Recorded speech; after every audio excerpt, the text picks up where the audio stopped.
Hi guys. तो मैं योगेश एक बार फिर से आप सभी का स्वागत करता हूँ मेरे यूट्यूब चैनल साइंस हब पर। और without any wasting of time हम स्टार्ट करेंगे। जो अपना टॉपिक चल रहा है, लास्ट जो वीडियो था उसमें हमने बात की थी मेम्ब्रेन, उसके फ्लूइड मोज़ेक मॉडल जो कि निकोलसन और सेंगर द्वारा दिया गया था।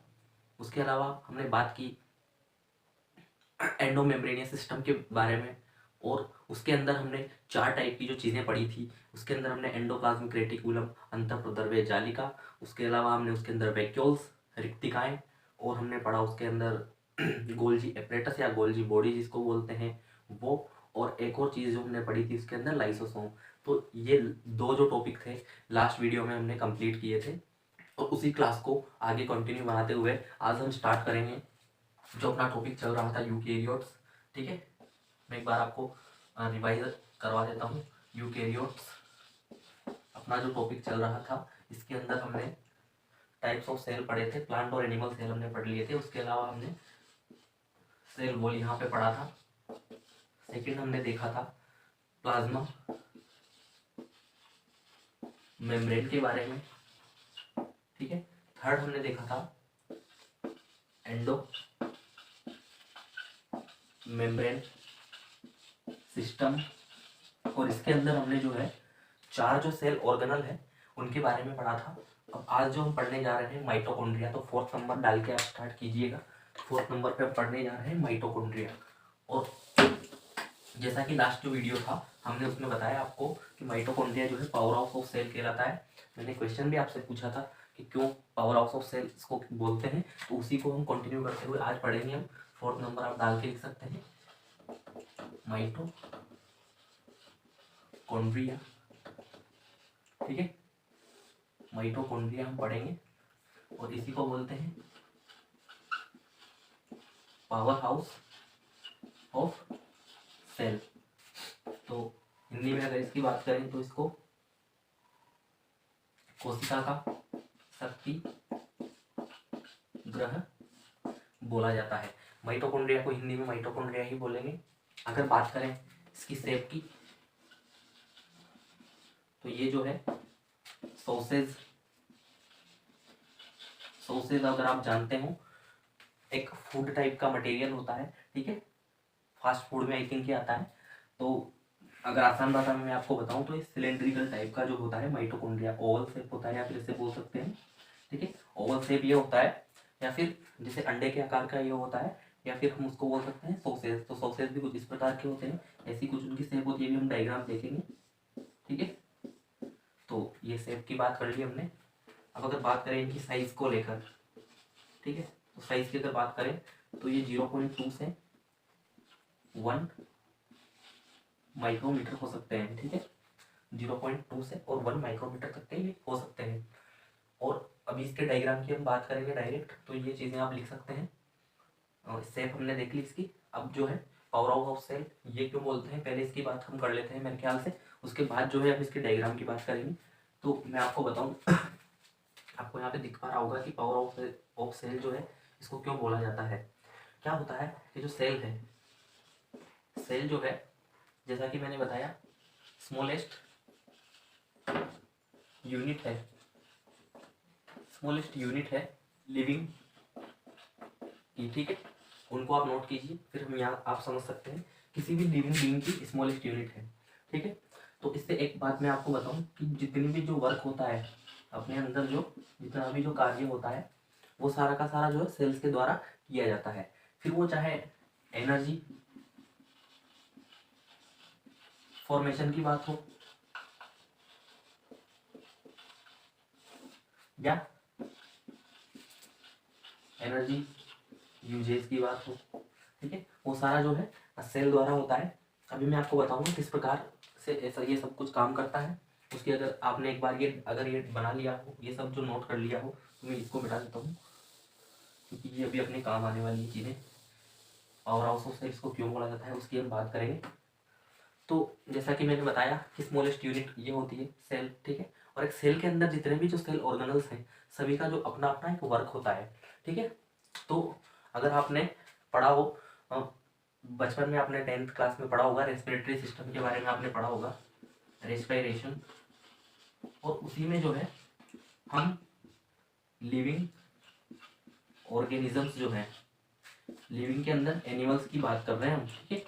एनिमल्स और बैक्टीरिया, प्लांट यानी ग्रीन प्लांट्स और जो है जिनके पास क्लोरोफिल पाया जाता है उनको छोड़कर एनिमल्स की अगर बात करें तो ये जो है O2 जो है इसको इनहेल करते हैं, यानी इनहेल मतलब सांस के अंदर ग्रहण करते हैं ऑक्सीजन को, ठीक है।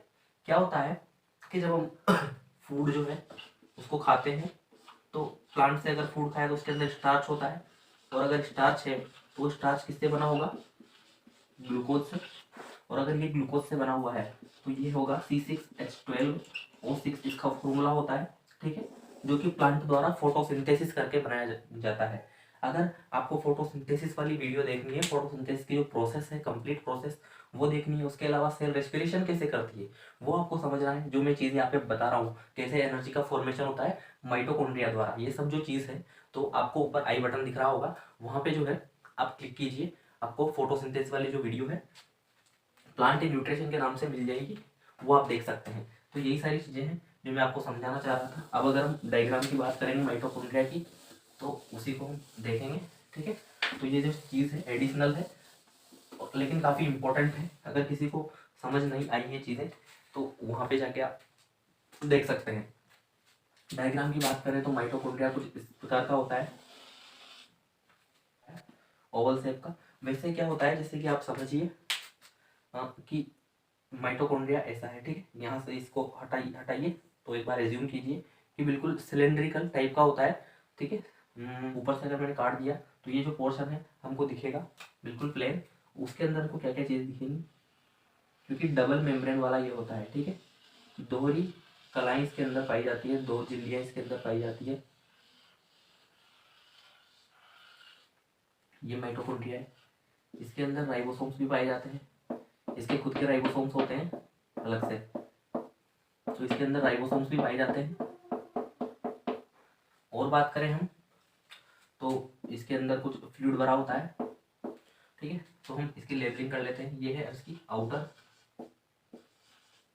Membrane, outer membrane. ये है इसकी इनर मेम्ब्रेन, ठीक है। इसके अंदर भरा होता है मैट्रिक्स।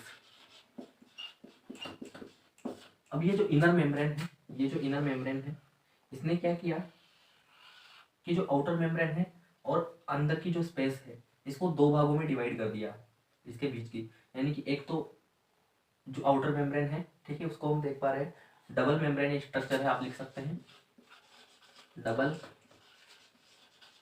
मेम्ब्रेनस सेल ऑर्गेनल, ठीक है। दोहरी कला वाला कोशिकांग है ये माइटोकॉन्ड्रिया, ठीक है।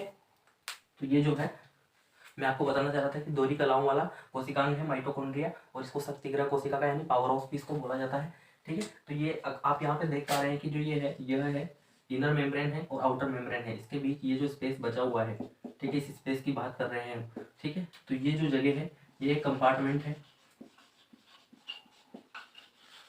आउटर कंपार्टमेंट, और इसके अंदर जो है इनर सेल के अंदर ये वाला जो है ये इनर कंपार्टमेंट है, और इसी के अंदर भरा होता है अपना मैट्रिक्स, और मैट्रिक्स के अंदर ही पाए जाते हैं राइबोसोम्स। तो माइटोकॉन्ड्रिया के अंदर भी राइबोसोम्स पाए जाते हैं स्पेशली खुद के, और वो जो राइबोसोम्स हैं 70S प्रकार के होते हैं। इसकी हम बात करेंगे एक बार फिर से, क्योंकि प्रोकैरियोटिक सेल में भी हमने देखा कि 70S टाइप के जो राइबोसोम्स वो पाए जाते थे।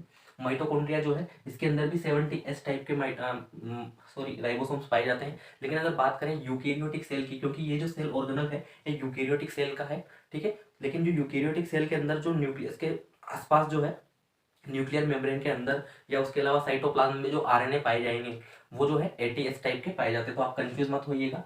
माइटोकॉन्ड्रिया की अगर बात आए तो 70S टाइप के जो है राइबोसोम्स पाए जाते हैं। एस लास्ट टाइम में मैंने सेडिमेंटेशन कोफिशिएंट इसको बताया था। उसके अलावा जो है ये एक साइंटिस्ट है स्वेडबर्ग, उन्होंने क्योंकि ये दिया तो ये स्वेडबर्ग यूनिट में इसको मापा जाता है, राइबोसोम्स को, ठीक है, ये इसकी यूनिट है इसको मापने की। तो 70 और 80 दो प्रकार के राइबोसोम हमको पढ़ने हैं। 70s राइबोसोम हमने प्रोकैरियोटिक सेल में भी पढ़े, उसके अलावा माइटोकॉन्ड्रिया में भी पाए जाते हैं। अभी हम आगे बढ़ेंगे कि प्लास्टिड में भी ये पाए जाते हैं, ठीक है। लेकिन जो है यूकैरियोटिक सेल, उसके अंदर यूकैरियोटिक जो सेल है उसकी हम बात कर रहे हैं, ध्यान से सुनिएगा। माइटोकॉन्ड्रिया जो है ये उसी का सेल ऑर्गेनल है जिसके अंदर 78 माइक्रो राइबोसोम पाए जाते हैं। लेकिन अगर बात करें यूकैरियोटिक सेल के साइटोप्लाज्म की, उसके अंदर जो राइबोसोम मिलेंगे वो 80S टाइप के मिलेंगे, ठीक है। तो ये एक बार डायग्राम बनाइए और इसको नोट कीजिए, फिर नेक्स्ट हम देखेंगे।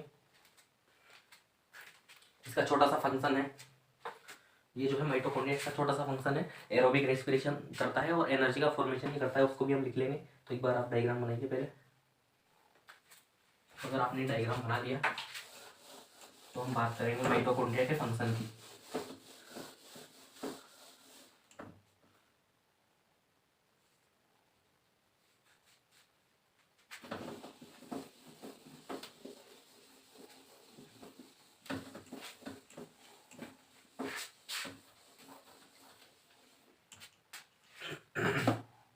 अब अगर बात करें फंक्शंस क्या क्या है माइटोकॉन्ड्रिया के, ठीक है, किस प्रकार ये जो है हेल्प करता है। तो एटीपी फॉर्मेशन मेन फंक्शन यही है, एटीपी फॉर्मेशन हम लिख सकते हैं। इसके अलावा हम लिख सकते हैं एनर्जी फॉर्मेशन, मतलब कुछ भी हम इसको बोल सकते हैं, क्योंकि जो एटीपी की फॉर्म में ही जो है एनर्जी मिलती है हमको, तो ये हम बोल सकते हैं। तो ये जो है, और किस द्वारा, एरोबिक, ये जो है एरोबिक रेस्पिरेशन ऑफ सेल ये कहलाता है। यानी यहाँ पे क्या होता है, एरोबिक रेस्पिरेशन, वायवीय श्वसन यहाँ पे उपस्थित होता है सेल के अंदर, ठीक है। जो ये जो है उसका साइट है, उसके लिए साइट मतलब ये ऐसी जगह है माइटोकॉन्ड्रिया जहाँ पर जो कोशिकाएं हैं वायवीय श्वसन करती है, या इंग्लिश में बोलूँ तो ये ऐसी साइट है माइटोकॉन्ड्रिया जो सेल के लिए एरोबिक रेस्पिरेशन के लिए, एरोबिक रेस्पिरेशन में सेल की हेल्प करती है, उसकी हेल्प करके और एटीपी ये एनर्जी का फॉर्मेशन करती है और उसी एनर्जी से हम वर्क कर पाते हैं, ठीक है। तो ये नोट कीजिए, मैं एक बार इंक डाल लेता हूँ। तो अब जो है हम बात करेंगे अपना 4 यहाँ पे कंप्लीट हो चुके हैं, 4 जो है सेल ऑर्गेनल हमने पढ़ लिए। अब हम बात करेंगे 5वां जो सेल ऑर्गेनल है प्लास्टिड उसकी। और प्लास्टिड जो है उसको हिंदी में बोलते हैं लवक, है ना, लवक इसको बोलते हैं। तो 5th नंबर पे हम पढ़ेंगे प्लास्टिड्स, और इन्हीं को हिंदी में बोला जाता है लवक। प्लास्टिड की अगर हम बात करें तो ये सिर्फ प्लांट सेल्स एंड यूग्लिनोइड्स में पाए जाते हैं, ठीक है। एक तो प्लांट सेल में पाए जाएंगे, या फिर यूग्लिनोइड जो एनिमल्स हैं या ऑर्गेनिजम्स हैं उनके अंदर ही पाए जाते हैं। अब अगर हम बात करें प्लास्टिड की, तो इसमें क्या होता है कि पिगमेंट्स होते हैं, पिगमेंट्स मतलब कि कलर होते हैं, कलर्स होते हैं इसके अंदर भरे हुए किसी भी सेल में, और ये हेल्प करते हैं, जैसे आपको पता हो क्लोरोप्लास्ट जो है क्लोरोफिल उसके अंदर भरा होता है, तो वो फोटोसिंथेसिस में हमारी हेल्प करते हैं, यानी कि प्रकाश संश्लेषण में ये हमारी मदद करते हैं। जो पिगमेंट यानी वर्णक, वर्णक इसको बोलते हैं, वर्णक, वर्णक जो है वो मदद करते हैं प्रकाश संश्लेषण में, रंग एक प्रकार के। अब जो है इन्हीं के आधार पर जो पिगमेंट है, इन्हीं के आधार पर 3 प्रकार के जो प्लास्टिड कोशिकाओं के अंदर पाए जाते हैं उनकी हम बात करेंगे। तो मैं इनको मिटा देता हूँ, अगर नोट करना चाहे तो आप कर सकते हैं। तो उन्हीं की हम बात करेंगे, और किन के आधार पर, जैसा मैंने बताया आपको, किन के आधार पर हम बात कर रहे हैं इनकी प्लास्टिड्स की क्लासिफिकेशन किन के आधार पर है, पिगमेंटेशन यानी पिगमेंट्स कौन कौन से हैं उसके अंदर, उन्हीं के आधार पर। तो 3 प्रकार के ये हैं, 3 टाइप के, एक है क्लोरोप्लास्ट, दूसरा है क्रोमोप्लास्ट, ठीक है, और थर्ड है अपना ल्यूकोप्लास्ट, ठीक है, ल्यूकोप्लास्ट। हिंदी और इंग्लिश दोनों में इनके यही नाम है, ठीक है।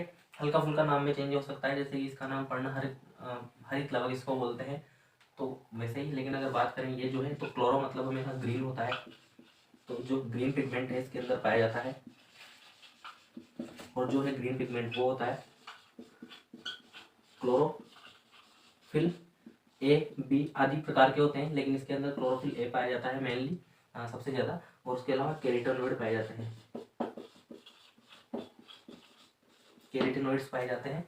लेकिन अगर बात करें क्रोमोप्लास्ट की, तो ये जो है डिफरेंट कलर का होता है, यानी डिफरेंट पिगमेंट्स इसके अंदर होते हैं, अलग अलग वर्णक इसके अंदर पाए जाते हैं, ठीक है। तो ये कलरफुल होता है। ये जो है फैट सोल्यूबल कैरोटीनॉइड्स के अंदर पाए जाते हैं, फैट सोल्यूबल कैरोटीनॉइड्स इसके अंदर पाए जाते हैं, ठीक है। ओ तो ये आपने देखा होगा डिफरेंट। और इसके जो एग्जांपल की अगर हम बात करें उनसे जो है इसके अंदर कैरोटीनॉइड्स पाए जाते हैं, तो जेंथोफिल सबसे पहले नाम आता है, जेंथोफिल। उसके अलावा जो है केराटिन, ठीक है। तो ये दो टाइप के मेनली जो है पिगमेंट्स हैं या कैरोटीनॉइड्स हैं जो पाए जाते हैं क्रोमोप्लास्ट में। ये जो है अलग अलग कलर के होते हैं, जैसे कैरेट में पाया जाता है तो जेंथोफिल किसी और में या रेड कलर का होता है। तो अलग अलग जो पिगमेंट हैं अलग अलग कलर के होते हैं, ये आप नोट कीजिएगा लास्ट में, मैं पहले आप एक बार समझ लीजिए। अब अगर हम बात करें ल्यूकोप्लास्ट की, तो ये जो है कलरलेस होते हैं, यानी इनके पास कोई कलर नहीं होता, ठीक है, कोई कलर यहाँ पे उपस्थित नहीं होता। तो इनका जो मेन काम क्या है, स्टोरेज है, फूड का स्टोरेज इनका मेन काम है, स्टोरेज ऑफ न्यूट्रिएंट्स। तो ये जो है ये भी 3 प्रकार के होते हैं। तो इनके हम अभी आगे बात करेंगे, आप यहाँ तक पहले नोट कीजिए, ठीक, थोड़ा स्पेस हो जाएगा अपने लिए। और ये दो पहले आप नोट कर लीजिए, उसके बाद मैं इसको मिटा के इधर एक्सप्लेन कर दूंगा 3 पार्ट में इनको डिवाइड करके। तो एक बार नोट कीजिए। तो हम नेक्स्ट सेक्शन में इनको मिटा देता हूँ दोनों को, और हम बात करेंगे जो ल्यूकोप्लास्ट है, इसमें किस किस टाइप के जो ल्यूकोप्लास्ट हैं, ठीक है, 3 प्रकार के हैं, और वो किस आधार पर बांटे गए हैं, उनके अंदर की जो स्टोरेज कैपेसिटी है, किन चीज़ों को स्टोर करते हैं, ठीक है, उनके अंदर जो डिफरेंशिएशन है उसी के आधार पर उनको बांटा गया है। तो जो ल्यूकोप्लास्ट इसकी अगर हम बात करें तो एक यहाँ पे हम बात करेंगे, दूसरा और तीसरा। पहले की अगर हम बात करें तो उसका नाम एमाइलोप्लास्ट, ठीक है।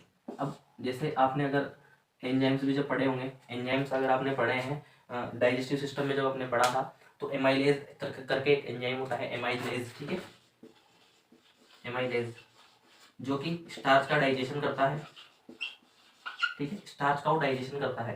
तो उसी प्रकार जो एमाइलेज है, यहाँ पे क्या होगा, स्टार्च जो है उसका डाइजेशन करता है। तो यहाँ पे भी क्या होगा, स्टार्च को स्टोर करेगा ये, ठीक है, स्टोरेज ऑफ स्टार्च ही करेगा।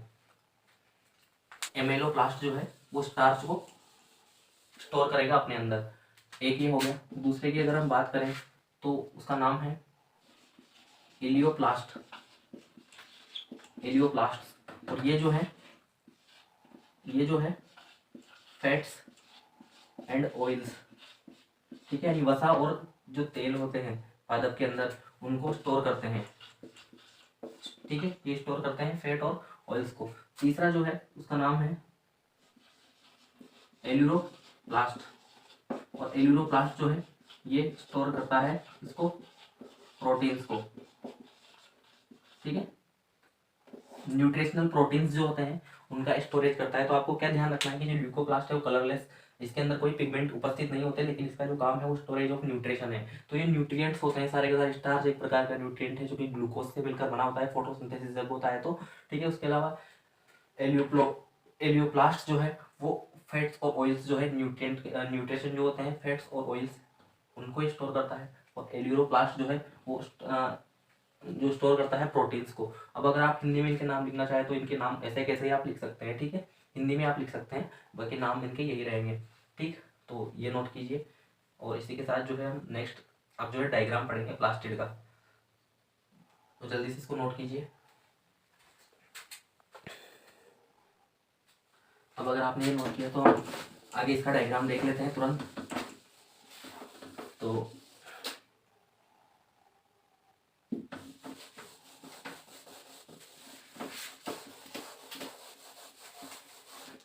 अब जो है हम बात करें इसके डायग्राम की, ठीक है। डायग्राम देखने के बाद आपको चीज़ें और समझ में आ जाएंगी आसानी से।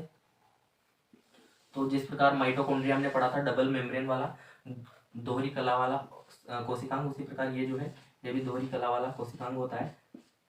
और इसके अंदर ये कुछ इस प्रकार के थाइलोकोइड्स ग्रेना के रूप में उपस्थित होते हैं, जो कि ल्यूमेन से जुड़े होते हैं। ठीक है, इसके अंदर भी वही कुछ सेल जो सेल ऑर्गेनल है, इसके अंदर कुछ फ्लूइड भरा होता है। इसके अलावा इसके अंदर राइबोसोम्स भी उपस्थित होते हैं, जिस प्रकार माइटोकॉन्ड्रिया के पास राइबोसोम्स थे। हाँ, एक और चीज़ मैं आपको बताना भूल गया कि जो माइटोकॉन्ड्रिया आप नोट कर सकते हैं, जो माइटोकॉन्ड्रिया है उसके पास जो है खुद का सिंगल सर्कुलर डीएनए होता है। ठीक है, सिंगल सर्कुलर डीएनए उसके पास उपस्थित होता है। सिंगल सर्कुलर डीएनए उपस्थित होता है, एक जो है गोलाकार डीएनए उसके पास छोटा सा उपस्थित होता है, और इसी के द्वारा ये जो है सेमी ऑटोनोमस सेल ऑर्गेनल कहलाता है। तो ये भी आप इंपॉर्टेंट चीज़ है, बहुत इंपॉर्टेंट है। ठीक है, सेमी ऑटोनोमस सेल ऑर्गेनलीज ये होता है। ठीक है, सेमी ऑटोनोमस, तो ये जो है काफ़ी इंपॉर्टेंट है। सेमी ऑटोनोमस का इसका मतलब क्या है वो मैं आपको बताता हूँ, क्योंकि इसके पास खुद का डीएनए है। तो कभी कभी क्या होता है, जब सेल जो है आउट ऑफ कंट्रोल हो जाती है, या फिर उसका जो है जेनेटिक मटेरियल कोलेप्स कर जाता है किसी इन्फेक्शन या किसी वायरस के अटैक के कारण, तो ये जो है ये कभी कभी उसके अंडर में काम नहीं करके खुद से अपना काम करने लग जाता है। ठीक है, क्योंकि जो लाइसोसोम्स हैं उसको सुसाइड करने के लिए, जैसा कि हमने लास्ट क्लास में पढ़ा था, तो उसके लिए भी एनर्जी की रिक्वायरमेंट होती है, यानी ज़रूरत होती है ऊर्जा की। तो वही सारी चीज़ें हैं। ठीक है, तो ये खुद से भी अपना काम करता रहता है। तो उसी प्रकार जो है यहाँ पे हम बात कर रहे हैं प्लास्टिड की। इसके पास एक आउटर सेल होती है, सॉरी आउटर मेम्ब्रेन होती है, और उसी प्रकार ये जो है एक इनर मेम्ब्रेन भी इसके पास उपस्थित होगी। अब ये जो पूरा भाग है, ठीक है, ये जो डिस्क लाइक स्ट्रक्चर आपको दिख रही है, ठीक है, ये भी डिस्क शेप का होता है। प्लास्टिड जो है वो डिस्क शेप के होते हैं, डिस्क शेप दे होते हैं। और जो है विड्थ इनकी कितनी होती है, विड्थ और लेंथ आप देख लिख लीजिएगा। विड्थ इनकी होती है 2 से 4 माइक्रोमीटर, और अगर लेंथ की बात करें तो वो होती है 5 से 10 माइक्रोमीटर लेंथ होती है। अब यहाँ पे हम नाम दे देते हैं इसको, तो ये जो है ग्रेना है, इसको बोलते हैं ग्रेना कंप्लीट को। ठीक है, जबकि अगर सिंगुलर की अगर बात करें, यानी सिंगल इसकी बात करें, ठीक है, तो ये जो स्ट्रक्चर यानी कि पूरा का पूरा जो है ग्रेना है, और सिंगल की बात करें तो ग्रेनम कहलाता है। ठीक है, लेकिन अगर बात करें ये जो स्ट्रक्चर है, ये जो स्ट्रक्चर है इसकी, ठीक है, तो ये है थाइलोकोइड, थाइलाकोइड से कहलाते हैं। ये जो वर्ड है काफी इंपॉर्टेंट है, थाइलोकोइड आपको याद रखना है। और जो दो ग्रेनम को, यानी जो ये दो ग्रेना है, एक तो ये पूरा का पूरा जो सिक्के सिक्के जैसी संरचना आपको दिखाई दे रही होगी कि सिक्के सिक्के एक के ऊपर एक जमे हुए हैं, कुछ ऐसी स्ट्रक्चर इनकी होती है। ठीक है, और ये थाइलोकोइड होता है, और थाइलोकोइड के अंदर ही जो क्लोरोप्लास्ट है, क्लोरोफिल जो है वो भरा होता है इन्हीं के अंदर। ठीक है, जैसे एक क्लोरोप्लास्ट, अगर क्लोरोप्लास्ट की स्ट्रक्चर है, ठीक है, ये जो है स्ट्रक्चर है प्लास्टिड में, और क्लोरोप्लास्ट हम पढ़ रहे हैं, और सबसे ज़्यादा जो है क्लोरोप्लास्ट वो पाया जाता है इसके अंदर जो लीव्स होती हैं उनकी मेसोफिल सेल्स होती हैं, सेल्स ऑफ लीव्स, यानी जो पत्तियां होती हैं उनके अंदर मध्य के अंदर कोशिकाएं पाई जाती है, उनको शायद मेसोफिल सेल इंग्लिश में बोलते हैं, और हिंदी में मेरे को नाम याद नहीं आ रहा उनका, मध्य ऐसा कुछ नाम है उनका। तो मेसोफिल सेल जो होती है पत्तियों की, उनके अंदर सबसे ज़्यादा क्लोरोप्लास्ट पाया जाता है, क्योंकि वही है जो फोटोसिंथेसिस जो है प्रोसेस, यानी जो प्रकाश संश्लेषण की जो क्रिया है उसको करने में अपना योगदान देती है। तो वहाँ पे ही सबसे ज़्यादा कोशिकाएं जो कोशिकाएं जो होती है उनके अंदर सबसे ज़्यादा क्लोरोप्लास्ट पाया जाता है, और क्लोरोप्लास्ट के अंदर जो थाइलाकोइड स्ट्रक्चर है उन्हीं के अंदर जो है हरित लवक, इसे हम बोलते हैं क्लोरोफिल को हरित लवक हिंदी में बोला जाता है, तो वो भरा होता है। ठीक है, ये हमने बात कर ली। और इसके पास भी जो राइबोसोम्स हैं, इसके पास भी जो राइबोसोम है वो 70 एस टाइप के होते हैं। इसकी हमने बात कर ली कि ये स्वेडबर्ग यूनिट इसको बोलते हैं, या सेडिमेंट्री कोफिशिएंट भी इसको बोला जाता है। तो ये 70 एस टाइप के राइबोसोम इसके अंदर पाए जाते हैं। तो ये आपने नोट किया होगा, डबल यहाँ पे मेम्ब्रेन होती है। तो ये सब चीज़ें आप नोट कीजिए। इसमें कोई क्वेरी है तो बता दीजिए कमेंट में। एक और चीज़ मैं आपको बताऊं, ये जो फ्लूइड भरा होता है, ठीक है, ये जो फ्लूइड भरा होता है इसको बोलते हैं स्ट्रोमा, ठीक है। और स्ट्रोमा जो फ्लूइड है, ठीक है, स्ट्रोमा जो फ्लूइड है इसी के अंदर ये जो थाइलाकोइड से ग्रेना जो इकट्ठे, अगर थाइलाकोइड को इकट्ठे करके रखेंगे तो ग्रेना कहलाएंगे, तो वो उपस्थित होते हैं। और ये जो है दोनों को बीच में से जो जोड़े हुए हैं, ठीक है, आप लिख सकते हैं ये दो ग्रेना वाले जो कंपार्टमेंट है इनको जोड़ने का काम करती है ल्यूमेन, ये कहलाती है, ठीक है। ये जो बीच में जो कड़ी है ये ल्यूमेन कहलाएगी, तो ये नोट कीजिए। और ये जो हमने डायग्राम देखा क्लोरोप्लास्ट यानी हरित लवक का देखा है, तो वो भी आप नोट कीजिए। डबल मेम्ब्रेन यानी दोहरी कला वाला ये ऑर्गेनल है, ये भी आप लिख सकते हैं।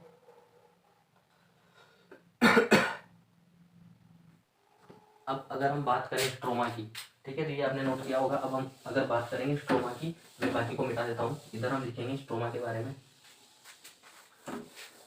स्ट्रोमा की अगर हम बात करेंगे, इसके अंदर मैं आपको बताना चाह रहा हूँ कि स्ट्रोमा जो है इसके अंदर राइबोसोम्स तो होते ही हैं, जो कि हमने देखा 70 प्रकार के जो राइबोसोम्स इसके अंदर पाए जाते हैं। इसके अलावा जो इसके अंदर कुछ एंजाइम्स पाए जाते हैं, कुछ एंजाइम्स होंगे इसके अंदर, और वो जो एंजाइम्स हैं वो क्या करेंगे, उनका क्या काम है, उसकी अगर हम बात करें तो हाइड्रेट्स का फॉर्मेशन यहाँ पे होता है, और वो जो एंजाइम है उसके अंदर हेल्प करते हैं।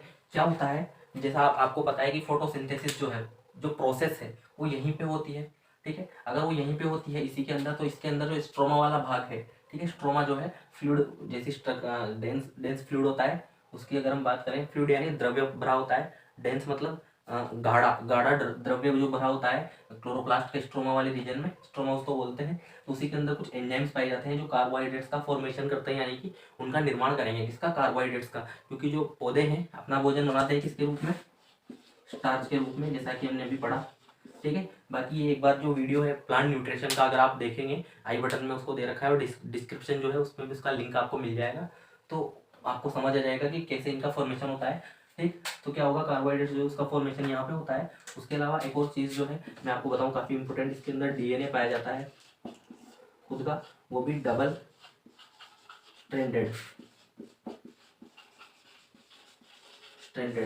ठीक है। डबल स्ट्रैंडेड जो सर्कुलर डीएनए इसके अंदर पाया जाता है, डीएनए इसके अंदर पाया जाता है। और डबल स्ट्रैंड का मतलब ऐसा है जैसे कि एक स्ट्रैंड ये हो गया डीएनए का, दूसरा स्ट्रैंड ये हो गया, और फिर ये सर्कुलर फॉर्म में होता है, इसी प्रकार डबल स्ट्रैंडर्ड बन के, ठीक है। तो वो इसके अंदर पाया जाता है, तो ये भी आप नोट कीजिए। डीएनए हम पढ़ेंगे जब इसके नेक्स्ट जो टॉपिक है सेल साइकिल वो अपना कंप्लीट होगा, उसके बाद हम न्यूक्लिक एसिड्स पढ़ेंगे, उसके अंदर हमको डीएनए और आरएनए के बारे में काफ़ी डीपली स्टडी करनी है, तो उसको भी हम देखेंगे। तो ये आप नोट कीजिए, डायग्राम आपने बनाया होगा, छोटी सी चीज़ थी, ये भी नोट की होगी। अब हम जो है ये टॉपिक जो है प्लास्टिड अपना कंप्लीट हो चुका है। अब जो है हम नेक्स्ट टॉपिक देखेंगे, इसका नाम है माइटोकॉन्ड्रिया, हमने पढ़ लिया, प्लास्टिड अपना कंप्लीट हो गया। तो नेक्स्ट जो टॉपिक है उसकी अगर हम बात करें तो 5 अपने कंप्लीट हो गए, तो छठे नंबर पे जो है राइबोसोम। अब राइबोसोम जो है, क्योंकि विदाउट एनवेलप, इनके चारों तरफ कोई आवरण नहीं होता, ठीक है, ये किसी चीज में पैक नहीं होते, ठीक। तो क्या होता है कि इसीलिए हमने इसको प्रोकैरियोटिक सेल में पढ़ा था, और वहाँ पे 70 इस प्रकार के राइबोसोम थे। अब उसी के साथ साथ मैंने बात की प्रोकैरियोटिक सेल में 70S, तो राइबोसोम 2 प्रकार के हमने पढ़े। अब यहाँ पे बात कर लेते हैं 70S मैंने आपको बता दिया सेडबर्ग यूनिट है, और दूसरा जो है 80S। अभी तक हम पढ़ रहे थे 70S प्रकार के राइबोसोम, अब हम बात करेंगे 80S। तो 80S जो राइबोसोम है ये सिर्फ जो है यूकेरियोटिक जो सेल है उनके अंदर पाया जाता है। जबकि 70S की बात करें तो ये हमने प्रोकैरियोटिक सेल में पढ़े, प्रोकैरियोटिक सेल में हमने देखे, माइटोकॉन्ड्रिया में इनके बारे में हमने पढ़ा, माइटोकॉन्ड्रिया में भी ये पाए जाते हैं। इसके अलावा तीसरा प्लास्टिड्स यानी लवकों में भी ये पाए जाते हैं। तो ये 3 जगह हमने पढ़े हैं, जगह जो हमने जहाँ पे इनकी बात की है 70S की। तो मैं एक बार इंक डाल लेता हूँ इसमें। तो यहाँ पे जो है हम सिर्फ बात करेंगे किसकी, 80S प्रकार के राइबोसोम्स की। तो ये बाकी को मैं मिटा देता हूँ। 80S प्रकार के जो राइबोसोम जो कि यूकेरियोटिक सेल में पाए जाते हैं और उन्हीं को हम यहाँ पे पढ़ रहे हैं। तो ये पाए जाते हैं 80S प्रकार के राइबोसोम्स, ठीक है, विदाउट एनवलप, यानी कोई इनके चारों तरफ जो है बाउंड्री नहीं होती। दूसरा जो मैं आपको बताऊं, इसकी डिस्कवरी किसने की थी, ये सामने गोल्जी बॉडी के लिए पढ़ा था कि उसकी डिस्कवरी कैम्ब्रियो गोल्जी ने की थी। उसी प्रकार इसकी जो डिस्कवरी यानी इसकी जो खोज है, ठीक है, वो की गई थी जॉर्ज पेलाडे के द्वारा, ठीक है, जॉर्ज पेलाडे, मैं एक बार हिंदी में भी लिख देता हूँ, जॉर्ज पेलाडे द्वारा। और जो सन है इसका वो 1953 में जो है इसको खोजा गया था। अब अगर बात करें 80S की, तो जिस प्रकार जो 70S जो राइबोसोम जब हमने पढ़ा था तो उसके अंदर हमने देखा था कि वो 2 यूनिट से बना होता है। तो ये भी 2 सब यूनिट से बना होता है। वो 2 सब यूनिट से बना हुआ था क्योंकि वो 70S था, तो वो 50 और प्लस 30 2 सब यूनिट से बना हुआ था। यहाँ पे क्या होगा, उसी प्रकार 60S और 40S ये 2 सब यूनिट जब मिल जाती है तो उनसे 80S जो है वो राइबोसोम बनता है। इसकी हमने पहले भी बात कर ली थी किस प्रकार जो है ये 100 होता है, लेकिन आपको ध्यान रखना है कि 2 सब यूनिट, एक तो 60S लार्ज सब यूनिट है, स्मॉल सब यूनिट है 40S, और ये 80S बनाएगा। तो ये आपको याद रखना है, ठीक है। तो ये भी हो गया अपना कंप्लीट। और क्या बात करें इसके अंदर जो है कंपोनेंट कौन कौन क्या क्या इसके अंदर पाए जाते हैं। एक जो है राइबोसोम के अंदर, तो इसके अंदर राइबोस, न्यूक्लिक एसिड, और इसी को हम बोलते हैं RNA, यही इसके अंदर पाया जाता है। इससे ज़्यादा कुछ है नहीं इसके अंदर राइबोसोम के अंदर पढ़ने के लिए। तो ये छोटी सी चीज़ें, कुछ छोटी मोटी चीज़ें थी जो आपको याद रखनी है, ठीक है। एनवलप्ड, विदाउट एनवलप्ड ये होता है, इसके चारों तरफ कोई भी एनवलप यानी कि जो है कवरिंग नहीं होती। और इसकी जो खोज है जॉर्ज पेलाडे ने की थी, और जो कंपोनेंट है इसके अंदर पाया जाएगा, ठीक है, RNA इसके अंदर पाया जाता है, और राइबोसोम्स ये है 80S प्रकार के जो यूकेरियोटिक सेल में पाए जाते थे। ये नोट कीजिए, ये खत्म होता है अपना। अब जो है आज का लास्ट जो टॉपिक है साइटोस्केलेटन, ठीक है, उसको हम देख लेते हैं। साइटोस्केलेटन यानी कि जो सेल है, जैसा कि नाम से आपको पता चल रहा होगा यहाँ पे, उसी की हम बात करेंगे पहले अभी। तो 6 जो है 6 जो है अपने सेल ऑर्गेनल्स वो कंप्लीट हो चुके हैं। और ये आई थिंक नेक्स्ट क्लास में, इस क्लास में तो नहीं हो पाएगा, लेकिन नेक्स्ट क्लास में जो है, क्योंकि ये लास्ट जो अपना टॉपिक बचा हुआ है, मतलब सॉरी आज क्लास के लिए लास्ट टॉपिक है, ठीक है। तो नेक्स्ट क्लास में ये कंप्लीट हो जाएगा, ये जो टॉपिक है सेल स्ट्रक्चर के बारे में, और सारा कुछ आपको पता होगा, ठीक है। और कुछ छोटी छोटी चीज़ें हैं वो एडिशनल हैं, तो मैं आपको बाद में बताऊंगा। वो इसीलिए क्योंकि अभी जब हम स्ट्रक्चर पढ़ रहे हैं तो अभी हम जो है इसकी हिस्ट्री और उनके बारे में ज़्यादा नहीं पढ़ेंगे, क्योंकि फिर वो जो है वो सेपरेट हमको पढ़ना है, वो सब कुछ मिक्सअप हो जाएगा। तो हम अभी तो काफ़ी सारा कोर्स है, आप बस पढ़ते चलिए। धीरे धीरे जो है आप अगर कमेंट करेंगे तो पहले आप बोलेंगे तो पहले उनको भी ले लेंगे जो टॉपिक आप बताएंगे कि सर ये छूटा हुआ है या नहीं। बाकी तो हम कंटिन्यू पढ़ ही रहे हैं, और हम उस तरीके से पढ़ेंगे जहाँ से आपको चीज़ें समझ आए और आपको आसान हो। उसके साथ साथ जो है सिलेबस पे आप नज़र डालिएगा, तो उसी के आधार पर हम पढ़ेंगे आप। तो 7 जो है साइटोस्केलेटन की हम बात करेंगे। साइटोस्केलेटन इसकी हम बात करेंगे। वर्ड है एक तो साइटो, दूसरा है स्केलेटन। अब अगर हम बात करें साइटो, सेल के लिए यूज हुआ है यानी कोशिका, ठीक है। अब जो छोटी क्लासेस अभी तक अगर आप 11th क्लास में और आप ये वीडियो देख रहे हैं, तो जो पुरानी क्लासेस में आपने कभी पढ़ा नहीं होगा ये स्केलेटल की, इसका भी जो है कंकाल कोशिका का उपस्थित होता है। लेकिन जो है अभी आपको पढ़ना पड़ेगा इसका साइकोस्केलेटल। इसके अंदर क्या चीज़ है, पहले मैं एक डायग्राम बनाऊंगा, उससे आपको समझाऊंगा, उससे आपको चीज़ें आसानी समझ आएंगी। ये जो सेल है इसके अंदर सेल ऑर्गेनल्स, साइटोप्लाज्म वगैरह भरा होता है, डबल मेम्ब्रेन भी होगी, ठीक है। सेल जो है डबल मेम्ब्रेन होगी, वो भी हमको पता ही है। लेकिन अभी हम बात कर रहे हैं साइटोस्केलेटन की, तो अभी हम उसकी बाकी स्ट्रक्चर की बात ना करके उसके स्केलेटन जो है सेल का जो कंकाल है उसकी हम बात करेंगे। तो यहाँ पे क्या होता है कि बीच में ऐसे 2 बाउंड्रीज होती हैं, और इनके अंदर जो है कुछ इस प्रकार, अभी मैं इनका नाम जब बताऊंगा आपको तो आपको समझ आएंगी ये चीज़ें। और ये जो है कुछ इस प्रकार जो है जुड़े होते हैं, उनको क्या बोलते हैं उनकी भी हम बात करेंगे, ठीक है। मैं डायग्राम बना देता हूँ, डायग्राम आप ध्यान से देखिएगा। जस्ट अ रफ डायग्राम है, आपको आसानी समझ आ जाए और आप एग्जाम में भी बना सकते हैं इसको, तो आपका काम हो जाए। वैसा हम डायग्राम बना रहे हैं। तो दो जो मेम्ब्रेन हैं उनकी हमने बात कर ली, अब इनके नाम की बात करते हैं। ये जो है रेडियल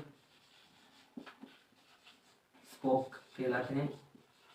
ये जो है सर्किल है, मान लो एक सर्किल है तो इसकी रेडियस जो कुछ इस प्रकार की रेडियस खींचेंगे हम इसके ऊपर, ठीक है, तो उसी से आया रेडियल स्पोक, इसको इसका नाम दे रखा है, ठीक है। इंटर डबलेट ब्रिज इसको बोलते हैं, इंटर डबलेट ब्रिज इसको बोलते हैं क्योंकि इनका नाम जो है डबलेट है, डबलेट्स को बोलते हैं। और ये जो है अंदर की साइड अगर इसकी बात करें तो ये जो है सेंट्रल ट्यूब्यूल, ठीक है, सेंट्रल माइक्रोट्यूब्यूल इसका नाम है। तो ये आप नोट कीजिए, डायग्राम आप बना सकते हैं। अब जो है डायरेक्ट हम बात करेंगे इसके क्या काम है, ठीक है, इसके फंक्शन क्या है उनकी, और इसी के साथ जो है आपकी क्लास यहाँ पे खत्म हो जाएगी। इसके फंक्शंस की हम बात करेंगे। आता है तो एक जो फंक्शन है प्रोवाइड सपोर्ट, और सपोर्ट किस प्रकार का, मैकेनिकल सपोर्ट, ठीक है, एक तो ये है। दूसरा जो है इसकी जो शेप है, सेल की जो शेप है उसको मेंटेन रखता है, ठीक है, maintain cell shape of the cell, ठीक है। हिंदी में अगर बात करें तो इसके जो कार्य हैं कि वो सपोर्ट जो है वो प्रोवाइड करवाता है। मैकेनिकल सपोर्ट यानी भौतिक रूप से जो है उसके आकार को सपोर्ट देता है ये। और शेप की अगर बात करें तो जैसे ही सपोर्ट मिलेगा भौतिक आकार, जैसे कि हम हमारा जो स्केलेटन है वो क्या करता है, हम हमारे पास जो रीढ़ की हड्डी है यहाँ से यहाँ तक, उसके अलावा हमारे हाथों में और हड्डियाँ हैं, और सारी जो हड्डियाँ हैं मिलकर लिगामेंट मिलकर स्केलेटन यानी कंकाल तंत्र बनाती है। तो उसी प्रकार ये कोशिका का कंकाल तंत्र ही तो है, ठीक है। और ये कंकाल तंत्र जो है ये इसको मैकेनिकल सपोर्ट और इसकी शेप जो है उसको मेंटेन रखता है।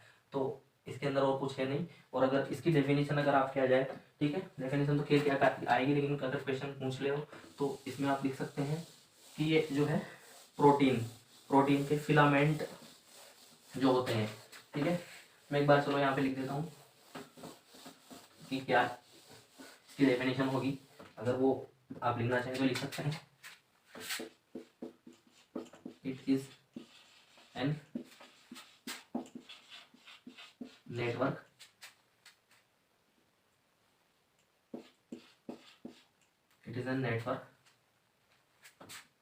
ऑफ filamentous proteins,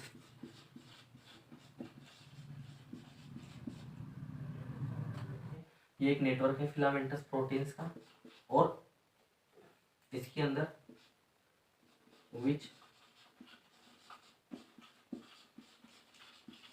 इंक्लूडेड, क्या क्या इनके अंदर, इसके अंदर जो है विच इंक्लूड्स, इसके अंदर जो है इंक्लूड है यानी कि इसके अंदर शामिल किए गए हैं माइक्रो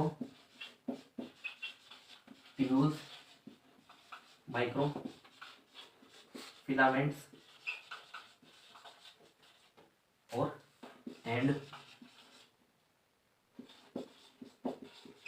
इंटरमीडिएट